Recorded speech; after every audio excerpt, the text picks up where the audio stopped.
Good morning. This is Wednesday morning, and just so you know, this is our third attempt at doing our devotion this morning.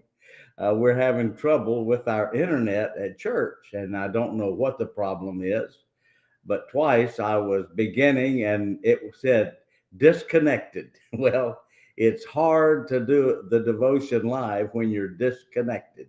So we're doing it here. I had to take it home, and so I'm sitting in our dining room and I am doing it live from here.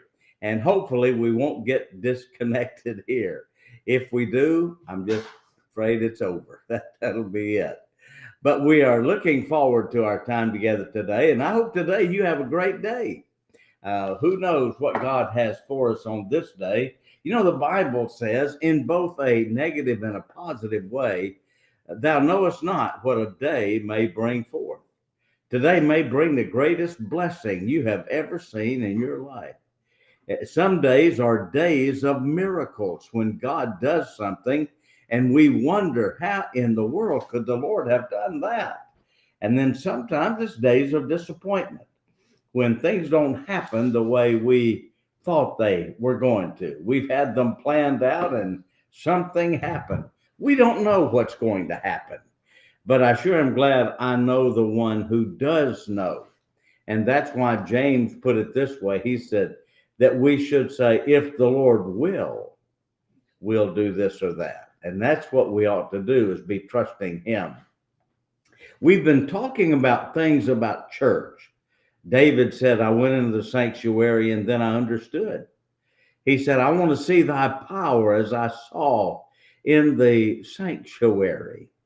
Many things are there. Today we're going to be talking about missions, and that is missionaries and the program of carrying the gospel around the world, and primarily missionaries. And I want you to think with me, if you would. We'll be finding our text in Philippians chapter 4. And so I hope that you will stay with us and maybe it will be a blessing.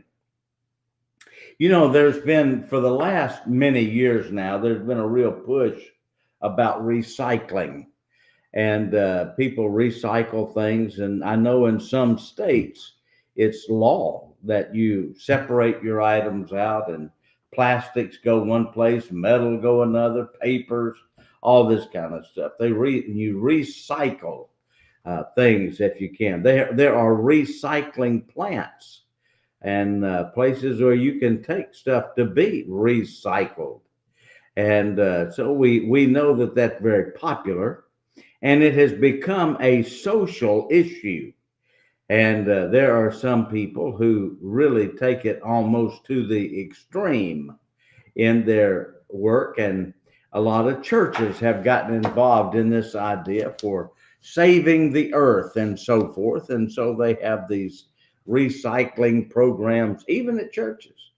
And I'm not opposed to that, by the way, but I heard about a little boy, a teacher was talking about taking care of things, and how that God made Adam the caretaker of the earth and the caretaker of the garden and so forth. And she was talking about how we are stewards of what God has given us, including the earth. And they hit on the subject of recycling and why it was important and all of that. And the teacher asked her little class, little 4 and 5 year olds, she asked them what they had learned about that and so forth. And so they talked about recycling the whole time. Well, this one little 4 year old, when he got home, his mother asked him, she said, son, what did you learn about Jesus today in Sunday school? And he said it was all about Jesus and his 12 recycles. Well, he came close anyway. Our text today is found in Philippians chapter 4. And the Apostle Paul, writing to the church at Philippi, says this to them. Now ye Philippians know also that in the beginning of the gospel, when I departed from Macedonia, no church communicated with me as concerning giving and receiving, but ye only. For even in Thessalonica ye sent once and again unto my necessity, not because I desire a gift, but I desire fruit that may abound to your account. Notice what he said carefully. He said, you communicated with me. In other words, you kept up with me. You shared with me. And how did they do that? They shared with him, as he says, in giving and receiving. You were giving, and I was the recipient of that gift. And then he said, not because I desire a gift, but I desire fruit that may abound to your account. When did you meet your first missionary? I mean, the first person that you heard of or met that was a real missionary. I remember when I was a boy, my father has been a part of missions and interested in missions as long as I could remember. My mother, as a young girl, surrendered her life to go to the mission field. And then God showed her where her field was. And my mother's mission field was literally her home and her ministry. And we think about those kind of things. And when you think about where did you first learn of missions, many times it was through what we used to have in churches. They had slide projectors, and they would come and show their slides. And I can still see it in my mind's eye, the missionary talking in a microphone, and he would click the slides over to the next thing. And many times he would say, now here is a picture of so-and-so. And he would tell about that. And he'd click one. He said, these people are all the people that were baptized. And then he'd click another picture. And they were really kind of neat slides. In fact, for many years, even after people quit showing slides and they went to the videos and then PowerPoints and all those things, I still would call it a slide presentation. And one day, one of my children came to me and said, Dad, nobody's had slides in 20 years. Well, that's true. It's like saying, do you record your services? And people, we used to record on tape, and nobody uses tape anymore. In fact, now, hardly anybody even uses CDs. Most of it is done digitally. But when you saw that missionary, where did you see that first presentation? Most of us, it was at church. Where did you first hear the need of the world and the millions of people without Christ? More than likely, it was at church. My first missionary exposure as a little boy was and hearing the missionaries come and the stories of the need. I will never forget some of the missionaries. We had one missionary who had gone to the mission field in the 1950s. He was from Portsmouth, Ohio. And at the time that I met him, it didn't mean much to me, but it did later, because later his home church was the very first full-time church where Francis and I worked in that field. And I thought about it often. Man, and he was a man. He had gone to Alaska to work with the Eskimo people and the natives there. And when he got there, he knew nothing about how to make a dog sled. He did not know anything about the weather, how to deal with things there and so forth, how to get the right kind of dog, how to use the right kind of wood. He knew nothing. But he lived there till he died and served there many, many years. In fact, one of his son is still there today in the town where they worked and died. He overcame by trusting God and just staying with it, if you will. And I remember that, and boy, what an impression it made on me. I was challenged by them to be a part of the work, whether by giving or by going to the field to serve. When Francis and I hadn't been married very long, I didn't make much money at all. But we were working in a church, and a missionary came and we met a missionary. We began to give to missionaries and designate a portion of our income to go to mission work and to support missionaries. And that's been a long time ago, and we still do it today. And it's a wonderful thing. Paul mentions many times in his writings about the churches who gave to meet needs so that he could preach the gospel in other places. In our text, he praises the Philippians for sending many times, as he says, once and again. In other words, over and over, they would do it. To say they would help him by their giving to carry the gospel to those in darkness.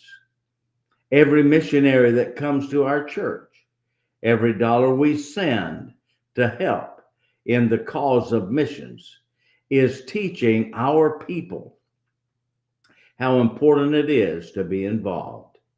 Every work we have opportunity to give to missions and all of these things that happen so that we can be a part. Every month we send out our support checks to help the missionaries. We learn about missions through missionaries coming to our church and supporting mission projects, taking mission trips, and by learning what the Bible says about sending others into the world. God has ordained that the church teach his program to his people. The very first missionary I ever met, I'll never forget it, was a missionary by the name of Clifford New. Clifford New was a missionary to Africa, and he had gone there, I believe, in the late 1940s, maybe 1948, 1949, something like that. He worked with a group that was called, it was known by the acronym CIM, or the Congo Inland Mission. And they were primarily in the Congo, obviously from its name. But some of you may remember history when the communists came in to the Congo. And boy, they came in and all the missionaries were either killed or expelled from the Congo. They couldn't go back. And I remember Clifford New coming to our house in Pensacola where we lived, and he was talking to my dad about that and about, okay, what are we going to do now? We can't go back to the Congo. And my father, along with many others, and Dr. Lee Robertson was probably the catalyst on this.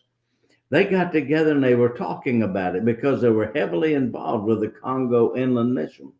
We can't go back to the Congo. We can't send them there. We need to start something else so we can go because the Congo is out. And out of all of that meeting and talking and praying was born Baptist International Missions Incorporated. Baptist International Missions has over 1,000 missionaries total around the world and going in all places around.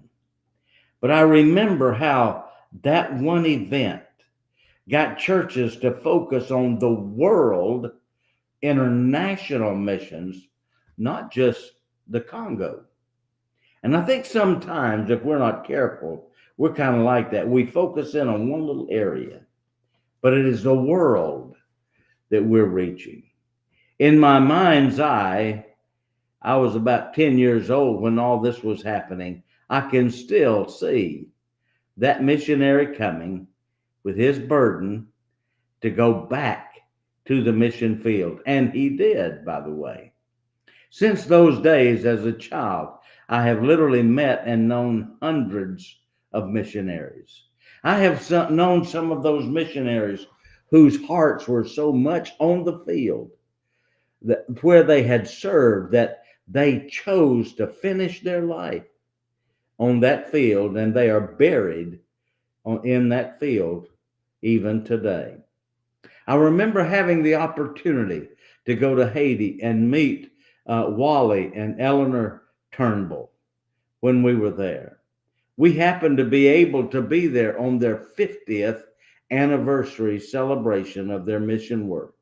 At one time, they had over 50,000 Haitians involved in their schools and ministry throughout the nation. Unbelievable work. I remember we met one of the earliest Baptist Bible missionaries by the name of Ike Foster. When I pastored the church in Columbus, Georgia, he was the first missionary that the church took on in 1948. He went to Japan for 2 years for one term, and then he moved over to South Korea. He finished his life in South Korea and was buried in South Korea. He and his dear wife both were there. I remember talking to Ike when he was well up in years, probably 80 years of age, maybe better. We were talking about his going back to the field. And I'll never forget, he said, I have to go back. His wife was having physical struggles, but he said, we have to go back. He said, if I don't go back in the culture that our church is in, he said, the oldest man in the church has the most authority. He said, I am the oldest man. He said, the next oldest man will not lead the church in the way it should go. I have to protect the work. And he and his dear wife are both buried on the field after serving for about 50 plus years in that field. Our church has an annual missions conference, and it is probably, if not the biggest thing we do every year. It's close. It's major for our church. But I am afraid that over time, many have gotten so used to the conference that the real excitement of those days of missionaries coming, they're not the same as they used to be. The principles of missions and reaching the world, getting the gospel out for the church, is shown in our text for today. We communicate and we partner with missionaries. It is our command to go into all the world and preach the gospel to every creature. We have three means of being a participant in that. Number one, we can pray. Jesus said, pray ye the Lord of the harvest, that he would send forth laborers into the harvest. We can pray. Paul said, pray for me that an effectual door would be open. Pray for me. We can pray for our missionaries. Pray for those on the fields where we would not want to go. Pray for the fields where we cannot go. We can pray for them. Secondly, we can give so others can go. There's some of us, we couldn't go to the mission field if we wanted to. We don't have the physical strength to go. We don't have the ability to go.